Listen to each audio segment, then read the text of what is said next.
Salvação é um processo ou é algo instantâneo? Será que alguém perde a salvação?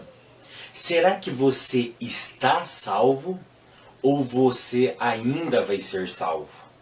Será que nós somos salvos na totalidade ou somos salvos paulatinamente? Você sabe o que significa a palavra regeneração? A palavra justificação? A palavra santificação?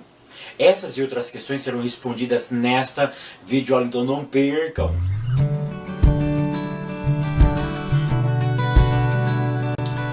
A paz, queridos, que bom estarmos aqui novamente no nosso programa semanal da Escola Bíblica Dominical para darmos sequência à nossa série de estudos bíblicos baseado no tema A Obra da Salvação. Jesus Cristo é o caminho, a verdade e a vida. E hoje chegamos à lição de número 10. E a lição de número 10 tem como título O Processo da Salvação.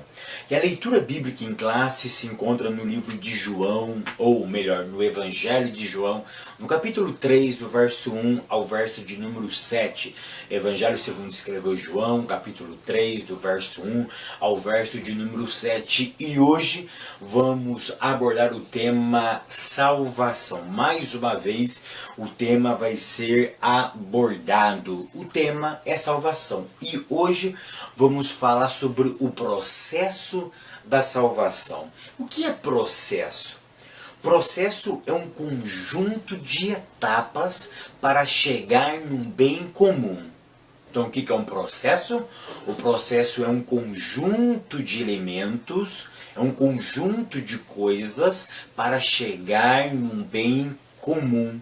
Ou seja, tem que passar por algumas etapas para que isso seja completo, para que isso seja de forma absoluta. Isso significa processo. Tem coisas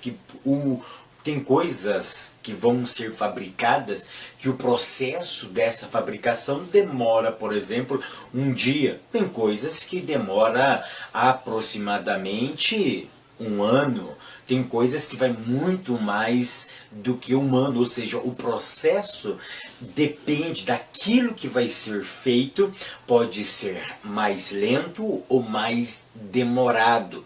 O que nós precisamos entender aqui, será que realmente a salvação ela é um processo? Então esse vai ser o tema da nossa aula. Será então que a nossa salvação ela é um processo? Ou será que nós fomos salvos e isso já nos basta? O tópico primeiro, ele diz assim, justificados por Deus. Antes de nós entrarmos sobre explicarmos o que é justificação, regeneração e santificação, eu preciso que você entenda o seguinte. Eu já expliquei várias e várias vezes. A salvação ela é feita de forma única e específica. Vou repetir. A salvação acontece quantas vezes na nossa vida? Apenas uma única vez. Não existe ser salvo várias e várias vezes.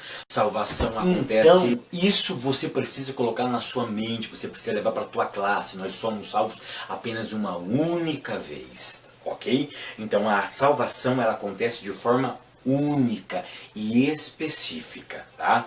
Aí nós entendemos que ela é um processo. Por que ela é um processo? Pelo seguinte, a salvação existe no mínimo 5 elementos.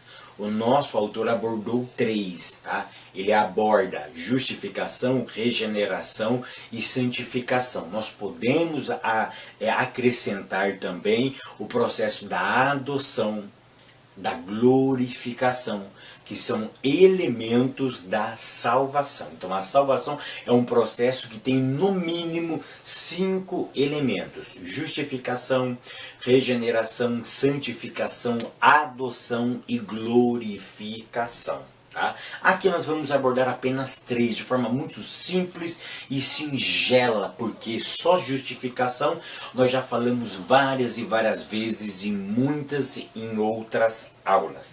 Então o que você precisa entender é o seguinte, a salvação acontece de uma única vez, mas ela é um processo. Por que ela é um processo? Por causa de um elemento da do processo, por causa de um elemento da salvação. Qual é, Fábio? Justificação, regeneração, santificação, adoção, glorificação. No que você joga? É isso mesmo. Se você falou santificação, você está correto. A santificação, ela acontece uma única vez, mas ela também é um processo contínuo. Ela é um elemento que precisa ser cultivado. E nós vamos aprender um pouco mais sobre este elemento. Justificação. Ponto 1. Justificados por Deus. Ponto 1. A natureza da justificação. O que é justificação? Tá? Justificação é o ato livre de Deus de olhar para alguém e dizer que esse alguém é justo. Ou seja, Deus olha para você um dia e ele declara, ele dá um veredito, ele dá uma declaração ao teu respeito. Por quê? Porque nós, lá no Jardim do Éden, na figura de Adão, nós pecamos. E foi creditado na nossa conta o que é uma dívida. Ou seja, o pecado nos trouxe uma dívida. E nós ficamos em débito com Deus. E é por isso que nós perdemos o relacionamento com Deus. Nós fomos sentenciados, nós fomos julgados e nós fomos condenados no tribunal. Ou seja, nós fomos condenados, nós tínhamos uma dívida a pagar com o Eterno. E um belo dia, o Eterno resolve declarar você inocente. Ele te isenta da culpabilidade. Ele tira de você a pena. Ou seja, porque todo crime precisa ter uma pena. Ou seja, se você comete um crime, você vai ser penalizado por esse crime, à medida das proporções desse crime. Ou seja, nós tínhamos uma dívida com Deus. O que acontece? Ele nos declara justo. Então, justificação é o ato livre de Deus de declarar alguém inocente, alguém justo. Por que ele faz isso, Fábio? Porque ele quer. É um ato soberano. E o soberano faz aquilo que ele quer. Ele desejou declarar você inocente. Tá? Ele desejou, ele quis declarar você inocente. Tá? Ou seja, foi uma vontade dele. Tá? É claro que ele faz isso por intermédio de quem? Pelo intermédio do sacrifício de Cristo. Mas você percebe que o mérito não é teu, o mérito é de quem? É de Cristo. Talvez você possa estar pensando, Fábio, mas também, né? É claro que ele fez pelo sacrifício de Cristo, mas o mérito não é teu. O mérito não é meu, o mérito é de Cristo. O mérito é de quem fez a ação. Mas Cristo estava nos representando. Ou seja, ele pega o mérito de Cristo e ele vê o mérito de Cristo e ele pega o mérito de Cristo e imputa na minha conta. E o mérito de Cristo é muito maior. Ele é muito maior, ele é transcendente à minha culpabilidade. Então ele pega o mérito de Cristo e acredita na minha conta. Então a minha culpa não fica algo irrisório. Então a justificação é o ato livre de Deus de declarar alguém justo. E como que nós podemos ser justificados? Fazendo boas obras? Fazendo caridade? Não. Você não vai na igreja para ser justificado. Tire isso da sua mente. Você já é justificado pela obra de Cristo. Tá bom? Leva isso para a classe de vocês. Ponto 2. A necessidade de justificação. Basicamente, são duas as necessidades. A primeira, tá? A primeira. Pois ninguém pode ficar diante de Deus ou ter aliança com Ele condenado. Então, por que a necessidade de sermos justificados? Eu já disse que no Éden nós perdemos a aliança com o Eterno. Nós fomos condenados.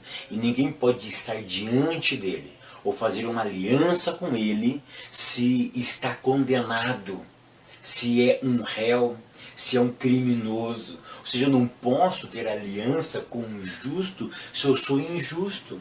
Então o que precisa ter? Eu preciso ser inocentado do meu crime para estar em aliança com ele, para estar em comunhão com ele, para ter uma intimidade com ele. Então é por isso que nós precisamos ser justificados, porque ninguém pode estar diante de Deus na qualidade de condenado.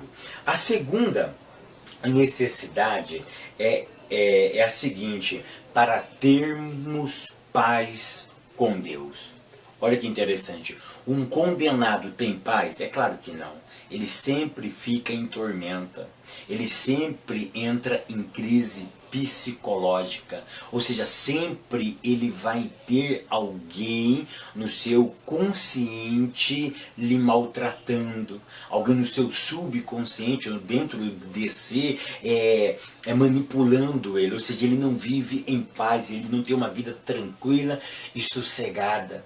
Ou seja, então a necessidade de sermos justificados é, primeiro, para estar diante de Deus nós não podemos estar condenados, e o segundo motivo é para nós termos a paz com Ele, para termos a tranquilidade, para termos liberdade de adorarmos a Ele em espírito e em verdade. Tá? O ponto de número 3 diz o seguinte: a impossibilidade de autojustificação. O que nós aprendemos? O ponto de número 3 diz assim: a impossibilidade de autojustificação. O que precisamos ter na nossa mente é que, independentemente dos elementos, se é justificação, se é regeneração, se é santificação, esse estado de sermos justos, de sermos regenerados, de sermos santos, porque isso é estado, é Ele que nos coloca nesse estado. Isso é incapaz de nós produzirmos por esforço próprio. Você não consegue se justificar. Eu não consigo me justificar. Vou fazer alguma coisa para eu mesmo me tornar inocente. Não. A tua inocência é por causa da cruz. A tua regeneração é por causa da cruz. A tua santificação é por causa da cruz. Não existe autojustificativa, não existe maneiras humanas para que você consiga que esse elemento, tá, no processo da salvação tenha participação tua. Ou seja, esses elementos são elementos exclusivos de Deus. Por quê? Porque isso acontece antes de você ter a ciência de que você está salvo. Porque você é justificado, você é regenerado e você é santificado, e você é adotado e você vai possuir um corpo glorificado. Ou seja, esses elementos acontecem na tua vida antes de você mesmo ter ciência plena e absoluta do que é isso. Então você não consegue, você pode fazer o que você quiser, você não vai conseguir se auto-justificar. Tá? O segundo elemento do processo da salvação é a regeneração. E o tópico 2 diz: regenerados pelo Espírito Santo. O ponto 1 diz a natureza da regeneração. Eu preciso perguntar para vocês, o que é regeneração? Regeneração é o ato exclusivo. Eu gosto muito desse termo, exclusivo. Regeneração é o ato exclusivo de Deus, de dar, de doar vida espiritual ao homem. O que é regeneração? É quando Deus ministra vida a você. É quando Ele dá nova vida a você. Que vida, Fábio? A vida que nós perdemos no jardim do Éden. A comunhão com o Eterno. Ou seja, a vida espiritual. Eu me lembro que aos 14 anos de idade, quando eu me converti, tá? Quando Deus me fez novamente, tudo para mim era novo. Parece que a vida ganhou outro sentido. Parece que eu nunca tinha vivido naquela perspectiva daquele momento, porque um novo horizonte abriu para mim. Por quê? Porque eu ganhei uma nova vida. Então eu preciso entender que a regeneração é uma obra exclusiva de Deus. Para eu ter vida espiritual, é Ele que precisa ministrar na minha e na tua vida. Isso é muito interessante, você precisa levar isso para a classe. Pergunta para a tua classe: vocês conseguem ter vida espiritual sozinho? É claro que não. A vida espiritual, ela depende, olha o que eu vou dizer, exclusivamente do Eterno. É Ele que ministra a vida em nós. Por quê? Porque Paulo deixou muito bem claro isso na carta aos Efésios, que nós estávamos mortos em pecado, em delito. Morto não fala, morto não pensa, morto não vê, morto não tem vontade própria. Ele precisa ser estimulado, precisa acontecer o quê? No morto, uma ressurreição. Então o que Cristo fez por nós? Através da cruz do Calvário, Ele nos regenerou, Ele ministrou nova vida em mim e em você. O ponto 2 diz assim: a necessidade de uma regeneração. Eu acabei de explicar. Na verdade eu me antecipei um pouquinho. Porque eu preciso ser regenerado? Porque nós perdemos a vida espiritual, o contato, o elo. Imagine você pode levar na sua classe uma corrente, e quando essa corrente quebra o elo, ou seja, foi isso que aconteceu lá no Jardim do Éden, perdemos o elo.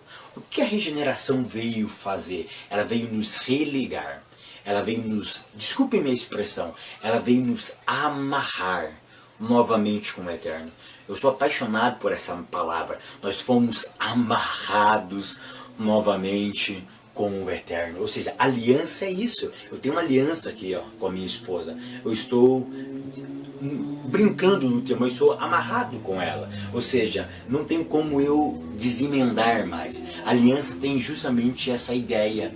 Mas por que eu preciso ser regenerado? Porque nós perdemos a aliança com o Eterno lá no Jardim do Éden. Então ele precisa gerar nova vida em mim e em você. E quais são as consequências práticas dessa regeneração? A maior consequência, na minha perspectiva, é o desejo, é o anelo que nós temos de ter um relacionamento com Deus. Por que, Fábio, você diz que isso é maior?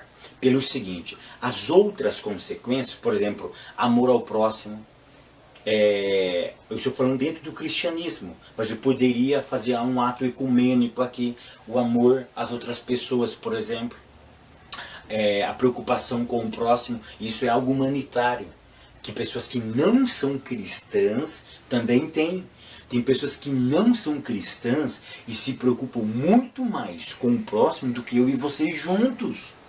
Eles ministram cesta básica para os necessitados, eles ministram comida, eles doam roupas com muito mais frequência do que eu e você. Eles têm uma preocupação com a humanidade, com o ato humanitário muito mais forte do que eu e você. Então perceba que o efeito da regeneração não é só isso.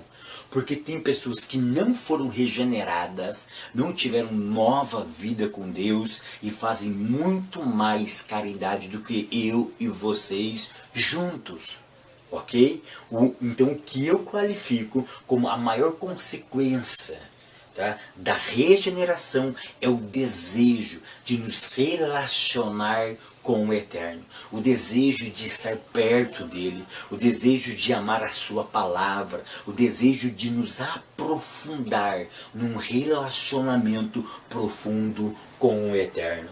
Então esse, no meu ponto de vista, é a maior consequência que a regeneração produziu na nossa vida, o desejo. Como o salmista diz: assim como a corça anseia pelas águas, pelas correntes das águas, a minha alma suspira por ti. Você tem desejo de Deus? Pare e pense nisso. Tópico 3, que é o terceiro elemento do processo da salvação, que é a santificação. Ponto 1. Uma consequência da salvação. Eu já expliquei no começo, vou tornar a repetir que a salvação, um dos processos dela, um dos elementos dela é a santificação. A santificação é o elemento que qualifica a salvação como um processo, e um processo paulatino, um processo que vai acontecendo aos poucos, ou seja, ele nos salva em uma única vez, mas a salvação é o elemento que vai dando vida a essa salvação na praticidade da vida. Tá? Por quê? Porque quando nós fomos santos, o que significa santificação? Santificação, claro, é a verbalização, é a prática de uma vida segregada, de uma vida separada. Santificação é quando ele nos santifica para alguma coisa. Eu já expliquei em aulas anteriores, vou repetir aqui, que santificar significa separar para alguma coisa. E quando ele nos separa para alguma coisa, automaticamente eu sou excluído de um sistema e incluso em outro sistema. Ou seja, eu sou excluído do sistema mundano e incluído no sistema divino. Então agora eu saí de um sistema, eu fui separado para entrar em um outro sistema. E ele me separou para quê? Para um trabalho específico a ele. Ou seja, eu preciso prestar um serviço a quem? A ele. E como que eu presto esse serviço a ele? Adorando, desejando estar com ele, meditando nas suas sagradas escrituras, me abstendo do pecado. A santificação, então, ela é um processo onde eu vou me aprofundando o meu relacionamento com o Eterno. Então perceba que a justificação é um ato de Deus de declarar você justo. Pronto, você é inocente. A regeneração é o processo de Ele dar vida novamente a você. E quem é que vai manter esses elementos que Ele já fez? A santificação, porque Ele te separou para um trabalho específico. E você agora precisa manter isso que ele fez na tua vida. Você precisa manter na praticidade da vida o processo da salvação. Então, por isso que a santificação é o elemento, tá? É o elemento básico que vai determinar que a salvação, ela também é um processo. O ponto 2 diz assim, um esforço pessoal. Infelizmente, querido, nesse ponto eu quero tocar e dizer que infelizmente a santificação, ela não está sendo uma das nossas prioridades. Qual é a nossa prioridade? Existe N's, tá? Para uns é a fama, para outros é o sucesso, para outros são os aplausos. Cada um vai ter a sua própria prioridade dentro do cristianismo. Mas a salvação, ela tem uma prioridade, que é a santificação. A carta aos Hebreus diz, olha, segui a paz com todos e a santificação, sem a qual ninguém verá o Senhor. Eu já expliquei em aulas anteriores que esse verá o Senhor não é apenas escato, não é apenas na eternidade. Se eu não vivo uma vida de santidade, eu não vejo o Eterno aqui em vida. Não vejo, Fábio. Não, mas isso está se referindo ao céu. Não, meu querido. Esse ver o Eterno é ver a potencialidade do Eterno aqui. É presenciar os efeitos do Evangelho. Ou seja, você pode trazer o céu para cá enquanto você vive, se você viver uma vida santificada. Por isso que a santificação é o elemento que traz o céu para a terra. Você pode antecipar um pouquinho a faísca do céu aqui nesta terra. A santificação nos aproxima do céu, nos aproxima do Eterno. O ponto 3 vai falar sobre o desafio de sermos santos. E aí eu pergunto, por que desafio? O que é um desafio? O desafio é um obstáculo. É uma situação complicada. É algo que eu preciso, que demanda esforço para eu executar aquela tarefa. E qual é a minha e a tua tarefa? De sermos santos, separados para um trabalho, ou seja, Ele já nos separou. Eu preciso agora cultivar essa separação. Eu preciso ter a consciência de que eu estou separado para uma obra específica a Ele. E o que eu acho mais interessante é que hoje realmente é um desafio, porque tudo hoje é relativo. Você vai falar de pecado nas igrejas, é uma complexidade enorme, porque tudo hoje é relativo. O que era pecado não é mais pecado hoje. O que é pecado em São Paulo não é pecado nos Estados Unidos, não é pecado na Irlanda, na Suíça, no Maranhão, na Bahia. Mas você está aí no Sudeste, aqui no Sul, aqui no Norte, no Nordeste, no Centro-Oeste, aqui no meu país é totalmente diferente. Ou seja, você percebe que as coisas estão sendo relativizadas e tudo aquilo que é relativo vai perdendo a essência do Evangelho. Então por isso que ser santo hoje, andar em santificação é um desafio. Eu acho muito interessante que desafios foram feitos para ser vencido. E você pode vencer esse desafio de ser santo, de ter uma vida santificada no eterno. Eu quero concluir a minha aula dizendo o seguinte: não basta ser salvo, não basta estar salvo, tem que andar como um salvo. Ou seja, a nossa vida tem que provar que somos salvos. Eu não faço as coisas para ser salvo. Eu faço as coisas porque eu sou salvo. Que o Eterno continue abençoando a tua vida, a tua casa, a tua família, os teus negócios e até semana que vem, querendo Deus.